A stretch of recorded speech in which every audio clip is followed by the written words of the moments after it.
ក្រមគឺជាឈ្មោះភូមិតូចមួយដែលនៅឆ្ងាយដាច់ស្រយាលពីគេប្រជាជននៅទីនោះរស់នៅប្រកបមុខរបរចិញ្ចឹមជីវិតដោយការដាំបន្លែនិងរកផ្លែឈើព្រៃធ្វើជាអាហារប្រចាំថ្ងៃអាចនិយាយបានថាពួកគេគឺបរិភោគអាហារបួសប្រជាជនក្នុងតំបន់គោរពលើអាទិទេពមួយមានឈ្មោះថាមេរ៉ាពួកគេមានជំនឿថាមេរ៉ាគឺជាទេពមួយចាំជួយថែរក្សាពួកគេទាំងអស់គ្នាឲ្យរស់នៅប្រកបទៅដោយសេចក្តីសុខនិងសន្តិភាពដោយមានដំណើរថាដំបូងឡើយអ្នកភូមិតែងតែចូលព្រៃដើម្បីបរបាញ់សត្វសម្រាប់ធ្វើជាចំណីអាហារប្រចាំថ្ងៃនិងកាប់ព្រៃឈើដើម្បីយកទៅដោះដូរជាប្រាក់ឬសម្ភារៈផ្សេងៗជាមួយអ្នកក្រៅស្រុកភូមិរបស់ខ្លួន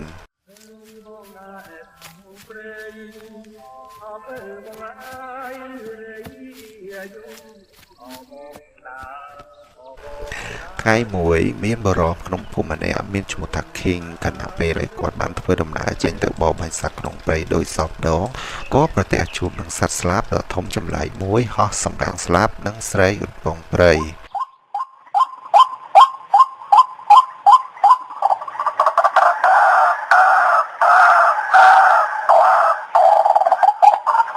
ជីសត្វអ្វីក៏ចម្លែកម្ល៉េះខ្ញុំមិនដែលឃើញពីមុនមកសោះ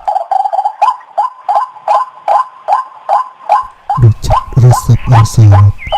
កើតជាចម្ងល់ចង់ដឹងកាន់តែខ្លាំងឡើងបាននឹងរួនចិត្តឲ្យបរោះម្នាក់នោះព្យាយាមដេញតាមរកប្រមាញ់សត្វមួយនោះរហូតដល់ជ្រោះមួយខេងបានរត់ប្រដេញតាមបក្សីនោះមកចំណងមកជ្រោះក៏បាត់ដានបក្សីនោះមួយរំពេចតែម្ដងតែភ្លាមនោះផងដែរក៏បែរជាលិចចេញនៅមនុស្សស្រីដ៏ស្រស់សុភាម្នាក់កំពុងអង្គុយងូតទឹកនៅក្បែរមាត់ជ្រោះនោះទៅវិញគណៈពេលនោះរាល់ចង្អល់របស់កំឡោះអ្នកប្រមាញ់របស់យើងទាំងអំបាំងបានក៏ហាក់ដូចជារសាត់ចេញពីចិត្តរបស់គាត់អស់ទៅមួយរំពេចតែម្ដងចិត្ត King ក៏បែរប្រែមកទូទុនជាមួយនឹងសម្រស់ដ៏ស្រស់សុភារបស់នារីម្នាក់នោះទៅវិញបានឃើញស្រីល្អអាដូចតែល្អពីគួរទី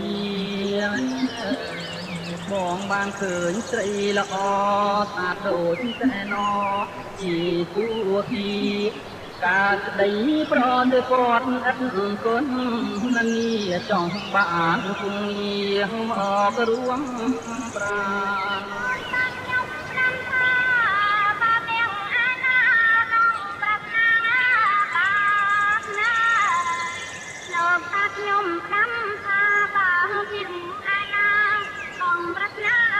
ងនោះទៅឲ្យខ្ញុំប្រគល់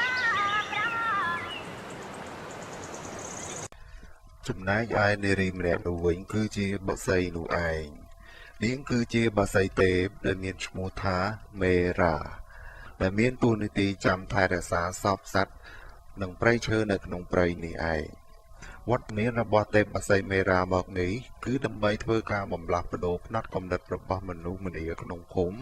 ឲ្យឈប់កាប់បំផ្លាញព្រៃឈើនិងសម្លាប់សត្វព្រៃតទៅទៀតដោយទេពមេរ៉ាត្រូវមករស់នៅផ្ទាល់ជាមួយនឹងក្រុមមនុស្សតាមរយៈកំឡោះ King ដែលជាអ្នកប្រមាញ់ម្នាក់នេះឯង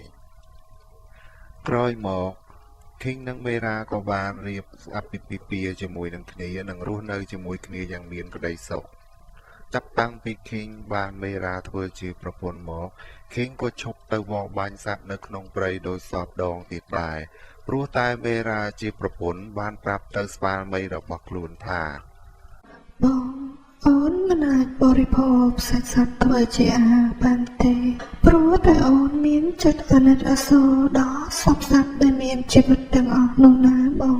អូនគិតថាគ្រប់សភាវៈមានជីវិតទាំងអស់ដែលកើតមក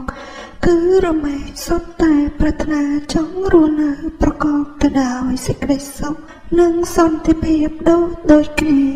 ថ្មីត្បិតតែវាជាសត្វមិនអាចទំនាក់ទំនងនិយាយភាសាដូចយើងក៏ប៉ុន្មានតែវាក៏មានសាច់មានឈាមចេះឈឺចុកចាប់ពេលដែលត្រូវគេបាញ់ចាក់សម្លាប់ប្រហារវាដែរអូនពិតជាមានសេចក្តីសង្វេគអាណិតពួកវាខ្លាំងណាស់បង បងសាក់ស្រមៃមើលថាបើសិនជាមានពុទ្ធសាសនាតីក្រៅភូមិរបស់យើងណាមួយគេមកទន្ទ្រានបំផ្លាញផ្ទះដែលជាជំរកស្នាក់អាស្រ័យនិងកាប់សម្លាប់យើងតើយើងត្រូវជួបទុក្ខលំបាកឈឺចុកចាប់ទៅផ្សារបែបណាអូនគិតថាបើសិនជាមានតែការសម្លាប់បំផ្លាញគ្នាទៅវិញទៅមកដើម្បីតែប្រយោជន៍ដែលមិនស្ថិតស្ថេរមួយនេះតើឲ្យសភាវៈលើភពផែនដីយើងទាំងមូលនេះអាចនឹងរស់នៅប្រកបដោយនិរន្តរភាពនិងមានសេចក្តីសុខសន្តិភាពបានដោយរបៀបណាទៅបងអូនគិតថាយើងត្រូវតែចេះកែលម្អគ្នារៀនផ្លាស់ប្ដូរទម្លាប់ណាដែលមិនសមប្រកបចេញនិងជួយគ្នាបំពេញមកវិញនៅទង្វើណាដែលជួយឲ្យខ្លួនយើងសង្គមរស់នៅរបស់យើងរួមនឹងពិភពលោកដែលយើងរស់នៅទាំងអស់គ្នាប្រកបដោយភាពរុងរឿងសុខសន្តិភាពពេញលេញណាបងហើយអូនក៏នឹងច្បាស់ដែរថារឿងនេះវាជារឿងលំបាកយើងមិនអាចបំលាស់ប្ដូរបរិបទមួយនេះបានទាំងស្រុងភ្លាមនោះទេអូនដឹងថាអ្វីៗគឺវាត្រូវការពេលវេលាដើម្បីជួសជុលវាបន្តិចម្ដងដូច្នេះអូនចង់ឲ្យបងនិងអូនរួមនឹងអ្នកចំនួនក្រោយរបស់យើងដែលមានដូចជាកូនរបស់យើងជាដើមចាប់ផ្ដើមរៀនគិតរៀនធ្វើរៀនអនុវត្តនិងផ្លាស់ប្ដូរទម្លាប់រស់នៅរបស់យើងណាដែលមិនសពប្រកបឲ្យវាកាន់តែប្រសើរឡើងណាបងយល់ហើយអូនបងរីករាយណាស់ដែលមានភរិយាដ៏ល្អប្រពៃដូចជារូបអូនខ្ញុំក៏សប្បាយចិត្តដែរតែបងស្រឡាញ់និងឲ្យតម្លៃមនុស្សរបស់អូនមិនជាអ្វីទេអូនយើងជាប្តីប្រពន្ធនឹងគ្នារួមសុខទុក្ខជាមួយគ្នាត្រូវតែចេះគោរពនិងឲ្យតម្លៃគ្នាអញ្ចឹងហើយបើឃើញចំណុចណាមិនសមប្រកបច្បាប់ជាត្រូវជួយកែតម្រូវឲ្យគ្នាទៅវិញទៅមកអញ្ចឹងហើយទើបជីវិតក្រុមគ្រួសាររបស់យើងអាចរស់នៅប្រកបដោយសេចក្តីសុខសុភមង្គលបានណាអូនសំឡាញ់និយាយគ្នាចប់មេរ៉ាក៏បានផ្ដល់មកនៅគ្រាប់ពូជដំណាំមួយចំនួនដែលមានទាំងដំណាំឈើហូបផ្លែនិងបន្លែបង្ការជាដើមឲ្យទៅឃីងដែលជាស្វាមីរបស់ខ្លួនយកទៅដាំដុះសម្រាប់ទុកបរិភោគនិងមួយចំនួនទៀតអាចយកទៅធ្វើការជួញដូរជាមួយអ្នកក្រៅស្រុកភូមិរបស់ខ្លួនបានផងដែរក្រោយមកមេរ៉ាក៏បានព្យាយាមបញ្យល់ដល់អ្នកស្រុកភូមិទាំងអស់ឲ្យយល់ដឹងពីអត្ថប្រយោជន៍នៃព្រៃឈើនិងសត្វព្រៃរួមនឹងការចេះទាញប្រយោជន៍ពីធនធានធម្មជាតិទាំងអស់នោះយកមកប្រើឲ្យសមប្រកបផងដែរក៏ដូចជាពន្យល់ពីហានិភ័យនៃការបាត់បង់ព្រៃឈើនិងសត្វព្រៃដល់អ្នកភូមិឲ្យបានយល់បានដឹងជាច្រើនលើកច្រើនសារក៏ប៉ុន្តែការខិតខំប្រឹងប្រែងរបស់នាងទាំងប៉ុន្មានមិនមានប្រសិទ្ធភាពឡើយអ្នកភូមិហាក់ដូចជាមិនចាប់អារម្មណ៍និងអើពើអំពីសម្ដីរបស់នាងឡើយទោះបីជាយ៉ាងនេះក៏ដោយក៏មេរ៉ានៅតែបន្តគោលចំហរបស់ដដែលដោយមេរ៉ាបានព្យាយាមរកវិធីសាស្ត្រផ្សេងជាច្រើនទៅពន្យល់ដល់ប្រជាជនក្នុងភូមិមានដូចជាការបង្រៀនជំនាញធ្វើកសិកម្មសិប្បកម្មតម្បាញនិងមានបង្រៀនអក្សរដល់អ្នកភូមិផងដែរតែអ្វីៗក៏នៅតែមិនមានប្រសិទ្ធភាពដដែលមេរ៉ាចាប់ផ្ដើមបាក់ទឹកចិត្តមានទឹកមុខក្រៀមក្រំពេលនោះឃីងក៏បានមកលួងលោមភរិយារបស់ខ្លួនអូភរិយាមិនដូចចិត្តរបស់បងបើអូនមានអារម្មណ៍ថាហត់នឿយចូលអូនថ្មិចភ្នែកផ្អែកលើទ្រុងបងមកហើយសម្រាប់បន្តិចសិនក៏បានបើអូនមានរឿងអ្វីដែលធ្វើឲ្យអូនកង្វល់ក្នុងចិត្តសូមអូនប្រាប់បងឲ្យបានដឹងឮផងកុំភ្លេចថាយើងគឺជាប្តីប្រពន្ធនឹងគ្នាត្រូវរួមសុខរួមទុក្ខនឹងគ្នាណាអូនសូមអូនធ្វើវាសិនដូចដែលអូនធ្លាប់បាននិយាយប្រាប់បងពីមុនមកអញ្ចឹងអ្វីគឺវាត្រូវការពេលវេលាគ្រប់គ្នាក៏ដូចគ្នា ការទទួលយករបស់មនុស្សយើងម្នាក់គឺវាមិនដូចគ្នាទេពេលដែលមានបញ្ហាអ្វីមួយថ្មីចូលមកកាន់ជីវិតរបស់ពួកគេអ្នកខ្លះគឺអាចទទួលយកវាបានភ្លាមអ្នកតែសម្រាប់អ្នកខ្លះវិញក៏ទាមទារពេលវេលាច្រើនដើម្បីទទួលយករឿងទាំងអស់នោះផងដែរសូមអូនកុំអស់សង្ឃឹមណាព្រលឹងមាបងថ្ងៃណាមួយបងគិតថាបងប្អូនអ្នកភូមិពួកគាត់គង់នឹងយល់ពីបំណងល្អរបស់អូនជាក់ជាមិនខានប៉ុន្មានខែក្រោយមកមេរ៉ាក៏ចាប់ផ្ដើមមានទម្ងន់ជាមួយនឹងឃីងក្រោយមកក្នុងភូមិក៏ចាប់ផ្ដើមមានគ្រោះរាំងស្ងួតដីប្រែបែកក្រហែងសត្វព្រៃក៏ស្លាប់រង្គាមានទាំងជំងឺអាសន្នរោគរាតត្បាតពេញភូមិអ្នកភូមិក៏កាន់តែពិបាកក្នុងការស្វែងរកចំណីអាហារយកមកបរិភោគដូចមុនផងដែរមនុស្សក្នុងភូមិក៏ចាប់ផ្ដើមរៀបចំបែបបណ្ណារយៈព្រៃអរិយស្រោភូមិឲ្យជួយថែរក្សាជាហូរហែតែហាក់ដូចជាមិនមានប្រសិទ្ធភាពអ្វីឡើយគណៈពេលនេះហើយគឺជាពេលដែលបេសកកម្មរបស់មេរ៉ាចាប់ផ្ដើមមានប្រសិទ្ធភាពបន្តិចម្ដងវាគឺជាពេលដែលមេរ៉ាមានឱកាសក្នុងការផ្លាស់ប្ដូរផ្នត់គំនិតរបស់អ្នកភូមិឲ្យឈប់កាប់ព្រៃឈើនិងសម្លាប់សត្វព្រៃដោយអនាធិបតេយ្យតទៅទៀតផងដែរដោយមេរ៉ានិងស្វាមីរបស់ខ្លួនបានចេញទៅស្វែងរកឫសឈើនៅក្នុងព្រៃយកមកផ្សំជាឱសថជួយព្យាបាលជំងឺអាសន្នរោគដល់អ្នកភូមិឲ្យបានជាសះស្បើយមិនតែប៉ុណ្ណោះមេរ៉ានិងស្វាមីថែមទាំងបានបង្រៀនពីរបៀបព្យាបាលនិងផ្សំឱសថមួយចំនួនដល់អ្នកភូមិរួមបានផ្ដល់មកនូវគ្រាប់ពូជធនធានឈើហូបផ្លែបន្លែបង្ការមួយចំនួនឲ្យដល់បងប្អូនអ្នកភូមិយកទៅដាំដុះធ្វើជាចំណីអាហារទុកបរិភោគផងដែរក្រោយមកអ្នកភូមិមួយចំនួនក៏ចាប់ផ្ដើមបដូរទស្សនៈការគិតមកលើមេរ៉ាជាបណ្ដានៅលើក្បាលរបស់អ្នកភូមិក៏ចាប់ផ្ដើមមានផុសពន្លឺដែលមានរូបរាងជាអក្សរនិងអ្នកខ្លះជាលេខដែលអក្សរនិងពន្លឺទាំងនេះចាក់អំពីវិញ្ញាណតំណាងនៅចំណេះដឹងរបស់ពួកគេប្រជាជនក្នុងភូមិក៏ចាប់ផ្ដើមចេះច្នៃប្រឌិតបង្កើតឧបករណ៍ប្រើប្រាស់ផ្សេងៗនិងចេះធ្វើចំនួនពាណិជ្ជកម្មដោយពួកគេបានយកផលិតផលដែលពួកគេបានបង្កើតទៅធ្វើការជួញដូរជាមួយអ្នកក្រៅតំបន់ស្រុកភូមិរបស់ខ្លួនផងដែរមិនយូរប៉ុន្មានក៏មានលេចឮដំណឹងចចាមរាមឬដល់មនុស្សក្រៅស្រុកភូមិផ្សេងទៀតបានដឹងឮនិងនិយាយតគ្នាថាប្រជាជនក្នុងភូមិក្រមនេះមានរបស់ស័ក្តិសិទ្ធិដ៏អស្ចារ្យពួកគេមានវេទមន្តអាចបង្កើតឧបករណ៍ប្រើប្រាស់ពិសេសបានមានទាំងដំណាំប្លែកនៅលើក្បាលរបស់ពួកគេគឺមានលឺចម្លែកចែងចាំងទៀតផងហើយអ្វីដែលសំខាន់នោះទៅទៀតគឺថាបើសិនជានរណាគេម្នាក់មានរបស់ស័ក្តិសិទ្ធិនោះនៅក្នុងដៃគេនឹងមានអំណាចដ៏អស្ចារ្យអាចគ្រប់គ្រងចក្រវាឡទាំងមូលបានផងដែរដំណឹងនេះនៅតែបន្តនិយាយពីមនុស្សម្នាក់ទៅមនុស្សម្នាក់ពីមាត់មួយទៅមាត់មួយរហូតធ្វើឲ្យមានអ្នកខ្លះចង់បានរបស់ស័ក្តិសិទ្ធិនោះយកមកគ្រប់គ្រងផងដែរដោយពួកគេព្យាយាមលុកលុយចូលភូមិដើម្បីលួចយករបស់ស័ក្តិសិទ្ធិនោះតែមិនបានលទ្ធផលឡើយព្រោះការពិតទៅអ្នកភូមិមិនមានរបស់ស័ក្តិសិទ្ធិអ្វីទេអ្នកភូមិគ្រាន់តែទទួលបានចំណេះដឹងមូលដ្ឋានគ្រឹះខ្លះៗពីមេរ៉ាដែលបានផ្ដល់ឲ្យពួកគេតែប៉ុណ្ណោះដោយមេរ៉ាបានបង្រៀនឲ្យពួកគេចេះអានចេះសរសេរអក្សរនិងចេះស្រាវជ្រាវស្វែងយល់ពីរូបមន្តផ្សេងៗតាមរយៈគម្ពីរស្លឹករឹតខ្លះៗដែលមេរ៉ាបានផ្ដល់ឲ្យពួកគេ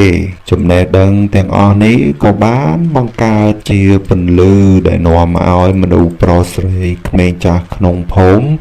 មានបញ្ញាស្មារតីជាក់លាក់ក្នុងខ្លួនក្នុងការបង្កើតនិងច្នៃប្រឌិតអ្វីផ្សេងឡើងដោយការខិតខំប្រឹងប្រែងរបស់ពួកគេរៀងខ្លួនតែទោះបីជាយ៉ាងណាក៏ដោយក៏ពាក្យចចាមរាមនៅតែបន្តរីកសុសសាយពីមាត់មួយទៅមាត់មួយ រហូតលេចលឺដល់ប្តីប្រពន្ធមួយគូដែលប្តីមានឈ្មោះថាអក្ខរប្រពន្ធឈ្មោះថាកាមាស់ប្តីប្រពន្ធទាំងពីរនាក់គឺជាមនុស្សលោភលន់ពេលដែលពួកគេបានដឹងដំណឹងនេះហើយក៏ចិត្តចង់បានរបស់ស័ក្តិសិទ្ធិនោះយកមកគ្រប់គ្រងប្តីប្រពន្ធមួយគូនោះក៏បានចាប់ផ្ដើមរៀបចំគម្រោងការដើម្បីចូលទៅលួចយកវត្ថុស័ក្តិសិទ្ធិនោះដោយដំបូងឡើយពួកគេបានប្រើល្បិចធ្វើជាអ្នកដំណើរបដិចរឆ្លងកាត់ភូមិហើយក៏សូមអ្នកភូមិស្នាក់អាស្រ័យមួយរយៈពេលខ្លីដើម្បីរកវិធីលួចយកវត្ថុស័ក្តិសិទ្ធិដែលខ្លួនគិតថាមាននិងចង់បានមកគ្រប់គ្រងនោះតែឆ្លងកាត់ការរស់នៅក្នុងភូមិមួយរយៈពេលពួកគេមិនបានរកឃើញវត្ថុស័ក្តិសិទ្ធិអ្វីទេពួកគេឃើញតែប្រជាជនខិតខំរៀនសូត្រធ្វើការងារនិងធ្វើការពិសោធន៍តែប៉ុណ្ណោះបើទោះបីជារកមិនឃើញតម្រុយយ៉ាងណាក៏ដោយប្តីប្រពន្ធគេទាំងពីរនាក់ក៏នៅតែមិនអស់ចិត្តដោយពួកគេគិតថាច្បាស់ជាអ្នកភូមិយកវាទៅលាក់នៅកន្លែងណាមួយជាក់ជាមិនខានពួកគេទាំងពីរនាក់ក៏កើតចិត្តអកតេចង់បំផ្លាញអ្នកភូមិដើម្បីឲ្យអ្នកភូមិតរច្រកពួកគេគិតថានៅពេលដែលអ្នកភូមិតរច្រកអ្នកភូមិច្បាស់ជានឹងទៅយកវត្ថុស័ក្តិសិទ្ធិនោះចេញមកចែកជាមិនខានដោយពួកគេបានរៀបចំគម្រោងសម្រាប់អ្នកភូមិនិងរដ្ឋភូមិទាំងមូលចោលផងដែរដោយភ្លើងមហិច្ឆតាឆេះសន្ធោសន្ធៅក្នុងចិត្តខ្លាំងពួកគេមិនបង្អង់យូរឡើយនៅរាត្រីយប់ស្ងាត់ចូលម្ដងប្តីប្រពន្ធទាំងពីរក៏ចាប់ផ្ដើមប្រតិបត្តិផែនការរបស់ពួកគេតែម្ដងនៅរាត្រីនោះក៏ជាថ្ងៃដែលមេរាដល់ពេលសម្រាប់កូនរបស់នាងផងដែរគណៈពេលដែលមេរាកំពុងតែសម្រាប់កូនភ្លើងក៏ចាប់ផ្ដើមឆាបឆេះយ៉ាងសន្ធោសន្ធៅរីករាលដាលពេញភូមិអ្នកស្រុកភូមិផ្ដើរត់ឆ្លេឆ្លាពេញភូមិដោយព្រះអាគីឆាបឆេះខ្លាំងពេកបានធ្វើឲ្យអ្នកភូមិមួយចំនួនត្រូវបានឆេះស្លាប់ក្នុងភ្លើងផងដែរចំណែកឯមេខណៈពេលនោះមេរ៉ាក៏សម្រាប់បានកូនប្រុសដ៏គួរឲ្យស្រឡាញ់មួយផងដែរការពិតទៅមុននឹងប្រមាណថ្ងៃនាងក៏មានប្រផ្នូដឹងក្នុងចិត្តហើយដែរថានឹងមានរឿងមិនល្អកើតឡើងនៅក្នុងភូមិហើយនាងក៏បានដឹងច្បាស់ក្នុងចិត្តរបស់នាងដែរថាក៏ចិត្តដល់ពេលវេលាដែលនាងនឹងត្រូវចាកចេញពីទីនេះផងដែរដោយកើតចិត្តអាណិតអាសូរដល់អ្នកស្រុកភូមិនិងដើម្បីការពារកូនរួមនឹងស្វាមីជាមួយនឹងអ្នកភូមិផងដែរមេរ៉ាក៏បានប្រាប់រឿងរ៉ាវពិតរបស់ខ្លួនដែលជាទេពបក្សីទៅស្វាមីរបស់ខ្លួនឲ្យបានដឹងនិងបាននិយាយលាផ្ដាយផ្ដាំទៅស្វាមីឲ្យមើលថែរក្សាកូនប្រុសរបស់ខ្លួនជំនួសនាងផងស្វាមីរបស់នាងបានដឹងឮរឿងរ៉ាវទាំងអស់ហើយក៏កាន់តែមានចិត្តសោកសង្វែកមិនដាច់អាល័យមិនចង់ឲ្យប្រពន្ធរបស់ខ្លួនចាក់ចេញពីខ្លួនឡើយប៉ុន្តែបើទោះបីជាយ៉ាងណាក៏ដោយមេរ៉ាបានសម្រេចចិត្តរួចទៅហើយបន្ទាប់ពីប្រែប្រាំស្វាមីនិងលាស្វាមីរួចមេរ៉ាក៏បានប្រែរូបរាងទៅជាសភាពដើមរបស់ខ្លួនហើយបានហោះចូលទៅក្នុងភ្លើងដោយនាងបានប្រើដួងកែវជីវិតនិងស្លាបរបស់នាងដើម្បីទប់ទល់ពន្លត់នឹងអគ្គិភ័យទាំងមូលភ្លើងពិតជាបានរលត់ខណៈពេលដែលរាងកាយរបស់ទេពមេរ៉ាក៏ត្រូវរលាយនៅសល់តែដួងវិញ្ញាណមួយបំណែកធ្លាក់ចុះមកដីវិញអ្នកភូមិក៏មានភាពស្រឡាំងកាំងផងដែរនៅក្នុងព្រឹត្តិការណ៍មួយនេះរីឯប្តីប្រពន្ធចិត្តអន្តរថ័យនោះវិញឃើញដូចនោះក៏សប្បាយចិត្តឥតឧបមាដោយគិតថាបំណងរបស់ខ្លួនចិត្តបានសម្រេចហើយមិនបងអង្គយូរពួកគេក៏បានរត់ទៅរើសយកគ្រាប់បំណែកដួងកែវរបស់មេរ៉ាដែលធ្លាក់ចុះមកដីនោះតែគ្រាន់តែពួកគេទាំងពីរបានប៉ះនឹងបំណែកដួងកែវរបស់មេរ៉ាភ្លាមដៃរបស់ពួកគេទាំងពីរក៏ចាប់ផ្ដើមឆាបឆេះដោយភ្លើងរីករាលដាលមកពេញរាងកាយរបស់ពួកគេคล้ายទៅជាផ្សែងខ្មៅខ្មោះខ្មាញ់ហោះគួចត្របាញ់ចូលទៅក្នុងព្រៃបាត់ទៅមួយរំពេចភ្លាមតែម្ដងក្រោយមកប្តីរបស់មេរ៉ាក៏បានរត់ចូលមកដើម្បីរើសយកដួងកែវរបស់ប្រពន្ធរបស់ខ្លួនមានតែប្តីរបស់មេរ៉ាម្នាក់ប៉ុណ្ណោះទើបអាចចាប់កាន់ដួងកែវនេះបានបន្ទាប់ពីរឿងរ៉ាវនេះត្រូវបានបញ្ចប់អ្នកភូមិក៏បានអំណរគុណនិងគោរពបូជាដល់មេរ៉ាចាប់តាំងពីថ្ងៃនោះរហូតមកផ្សែងដែលហោះចេញទៅនោះបានហោះចូលទៅក្នុងព្រៃវាគឺជាចិត្តមហិច្ឆតារួមនឹងកំហឹងរបស់ប្តីប្រពន្ធមួយគូនោះ ដែលបានបង្កើតបានទៅជាផ្សែងខ្មៅងងឹតខ្មោះខ្មាញមិនរលាយហោះពេញព្រៃផ្សែងនោះក៏បានហោះពេញព្រៃនិងស្រូបយកធម្មពលវិញ្ញាណខ្មោចអនាថាផ្សេងៗនឹងបានប្រមូលប្រប់បញ្ចូលគ្នានៅចុងបញ្ចប់ក៏កើតបានទៅជាវិញ្ញាណអសុរកាយដ៏កំណាចមួយចាប់តាំងពីពេលនោះមកផងដែរឲ្យតែមានអ្នកណាចូលទៅកាន់ព្រៃជ្រៅវិញ្ញាណអសុរកាយព្រៃប្រពន្ធនោះតែងតែស្រូបយកពន្លឺអក្សរដែលជាដួងវិញ្ញាណនៅលើក្បាលដែលតំណាងនៅវិចារណញ្ញាណចំណេះដឹងរបស់មនុស្សឲ្យបាត់បង់សតិស្មារតីភាពម្ចាស់ការលើខ្លួនឯងคล้ายទៅជាទីងងឬអាចងរបស់អសុរកាយមួយនេះតែអសុរកាយមិនអាចចូលទៅកាន់ក្នុងភូមិបានទេពីព្រោះតែក្នុងភូមិមានបំណែកដួងកែវរបស់ទេពមេរាចាំថែរក្សាជាជនចំណែកឯស្វាមីរបស់មេរាក៏ត្រូវបានអ្នកភូមិលើកឲ្យធ្វើជាមេដឹកនាំភូមិផងដែរ6ឆ្នាំក្រោយមក